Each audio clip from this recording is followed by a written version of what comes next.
Welcome to News at 8. Today I'm going to have some people talking about editorials, interviews, and a lot more. First, I'm going to have a speaker talking about slavery in Rome. Today I'm going to be talking about slavery. Is it good or evil? Let's see. I think that slavery is a terrible idea because people don't get any money and they have to go away from their families to work. Slavery was very important to the ancient world because it gave Romans a lot more time to do their daily things instead of working hard, except the slaves had to do the opposite life. There has been some issues going around that people don't have any money and they have to sell themselves into slavery. But then they don't know that they won't get any money, and that doesn't help. I think that slavery should stop and either be able to get money and have a life than a dreadful life. Slavery is bad in Rome because people work for nothing and they need help to support their families. They will lose their families and have to sell the other family members into slavery, which is not good. I want it to be slavery free in Rome, and I want everyone to have the rights that they deserve. Thank you. Thank you, Catherine, for that wonderful article you gave us. And now I'm going to send you over to Amy Fanner, and she's going to have an interview with Julius Caesar. Amy? Thank you, Jennifer. Now on to the interview. So, today I'm going to be interviewing Julius Caesar. So, I have a question for you. Caesar, what was it like to be ruling over Rome with so much money? It was quite good. I had a lot of power, money, and fame. And it was difficult now and then. The folks didn't always like the things that I did, and sometimes they did, and sometimes they didn't. And at times I would need to throw them parties to help them understand that I was a good person, and I did that. Anything about, your life and... Yeah, I've made a few mistakes in my days. Spent a little bit too much time in Egypt with a lady named Cleopatra. What would you change from your, assassination? What would you do different? You know, if I could go back in time to the Senate, number one, I would have spent more time in the Senate than I did. I think I spent a little bit too much time away, and things got a little out of control. But most importantly, I think to prevent the assassination, I would have allowed the Senate's brother to come back to Rome. And I would have fixed the whole Cleopatra thing a little bit better than I did. Bringing her into Rome, building her a home, was not the best idea. Yeah, I think that's all we have today. Thank you, Amy, with that wonderful interview with Julius Caesar. Stay tuned for our next interview from Romulus, also with Amy. This is my ancient Roman... Hi, today I'm going to show you how to make a fruit and cheese platter that was part of the ancient Roman cuisine. First, we have grapes, pear, bread, honey, olives. Then we have our 2 soft cheese. Then we have our 2 hard cheese. And first, these are goat and sheep's milk. Then sometimes they have our smoked cheese. First, start with the bread. Take a large knife and cut that. Put the bread on your platter. You take your grapes, put them on there. Cut the pear in half. Then you take your bowl, olives in it. You take our honey and jar. And put that on. Then you take your other cheese, put it in there. And put all your others. Finished. Now you have your cute Roman cuisine and also a delicious snack. And now we're back to News at 8. Right now I'm going to have an interview from Amy again, interviewing Romulus. And now I have another interview from Romulus. Why did you kill your brother? I killed my brother out of my love for Rome, to all Romans. When he jumped over my wall to show me that my wall was being not made well enough to protect it. Well, I showed him as he jumped over my wall killed him, as I will kill all those that jump over our wall. I'm here to protect Rome and love Rome. That's why I killed my brother. What gave you the courage to do it? Again, my love for Rome. I love it. I want it to be its king. We had already killed our grandfather, who was the king. There needed to be a successor. I wanted to guarantee that I was the successor. You know, my brother was not a nice person. Said many slanderous things, if you will. Many things we shouldn't say to another human being. He said them to me. It's not okay. So I could stand for it no longer. I could only take so much. He and I did not see eye to eye. Things had to change to the good citizens of Rome, and I needed to take him out. Thank you, Catherine, for that wonderful interview with Romulus. Now, here we have a sport called the Gladiator Games. Give it up for Maya Schofield! Woo! Woo! Give it up for William Schofield!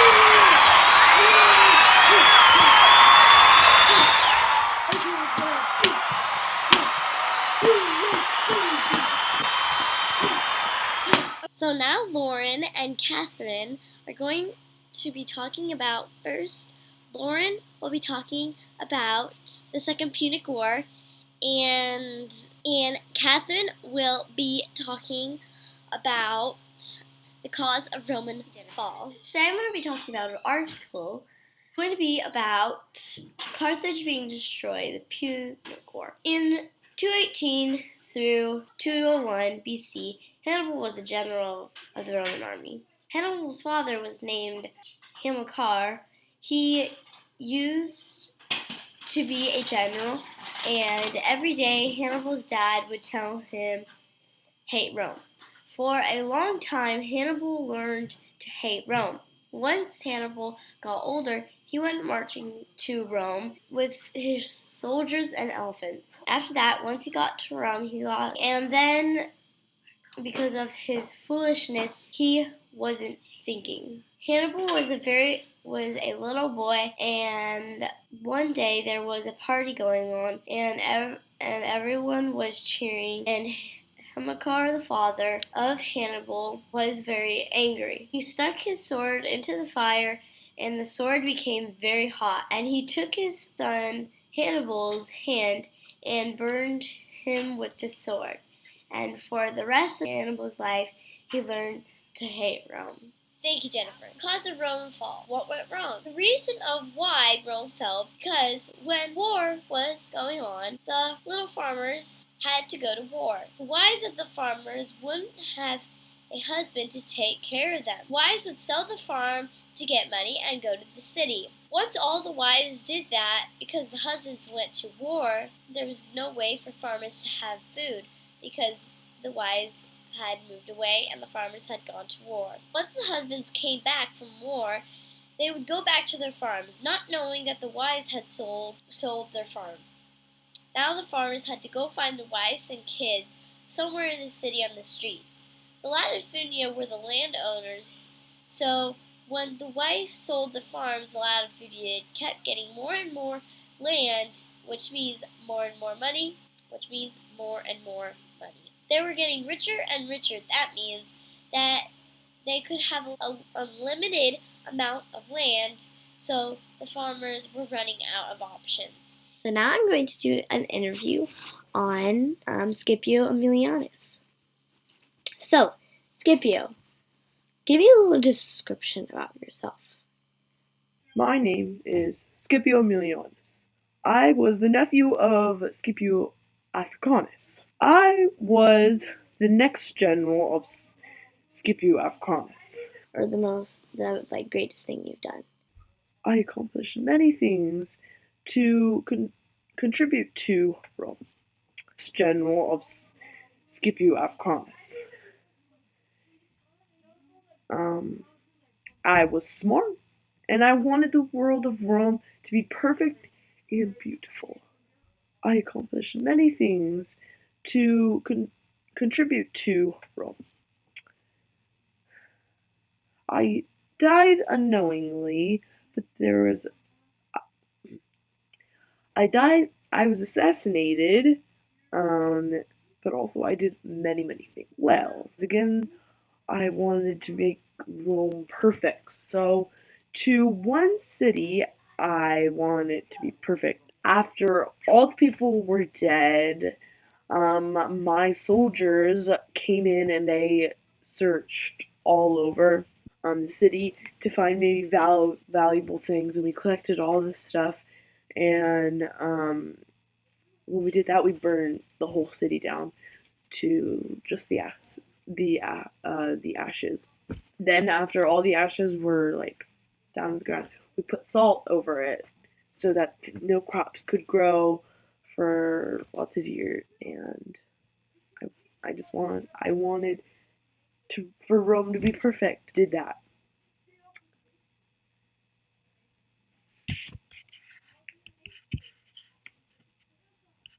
Thank you. I think that's all that we have today. I'm going to give an article about Rome was established by a government and system of law. After Tarquin the Proud died, the people living in Rome agreed that they would never have a king again, and instead they would have a real government. The story of Tarquin was interesting and really weird. The reason of the new change was because when, for example, people would walk past him, they were forced to look down and not ask him questions because he thought he was perfect and too shiny to look at. He wanted to be perfect so that he could be the one to stand out, to be the best, to be proud, and everyone would be proud of him. Once they were finished with him and threw him off the cliff, they made a new government and were able to create laws, have a senate, and everything was a lot more organized. The way the government was led was not just one person was in charge, and also the Senate. The way of the government was led was that there was not one person in charge, but also the whole Senate were mostly in charge and the person. Right now I'm going to be talking about today's perspective in life and Rome in their lifetime. Today in the United States we have a president like Barack Obama. We text messages on our phones, we drive cars to school and everywhere else, we do chores or go to work, we wear shirts, t-shirts, jackets, pants, dresses, and a lot more.